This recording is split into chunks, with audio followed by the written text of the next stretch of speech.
nouveau coup réussi pour Emmanuel Ramazani Shadary. Sur instruction du chef de l'État, Joseph Kabila Kabange, le vice-premier ministre, ministre de l'Intérieur et Sécurité, réussit le plus dur. La libération de Philippe, l'ex-otage français kidnappé à Salamabila, dans le territoire des Kabarets, province du Maniema. Emmanuel Ramazani Shadary s'est battu bec et ongle lors de son passage le mois dernier à Salamabila pour obtenir cette libération. Une nouvelle bien accueillie par le président français Emmanuel Macron, qui a félicité les autorités congolaises pour leur mobilisation et l'efficacité de leur action. De son arrivée à Kinshasa, par l'aérodrome d'Endolo, Philippe a été accueilli par le vice-ministre de l'Intérieur, Basile Olongo, en présence de l'ambassadeur français en RDC ainsi que d'autres personnalités des services de sécurité du pays. Ce qui est arrivé à ces sujets français, M. Philippe, était regrettable.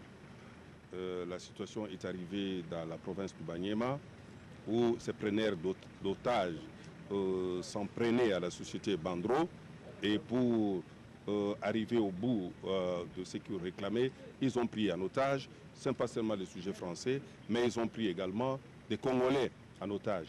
Et sur instruction du chef de l'État, qui a donné les instructions au vice-premier ministre Emmanuel Shadary, ministre en charge de l'Intérieur et Sécurité, de tout faire, de ne ménager aucun effort pour retrouver les sujets français vivants.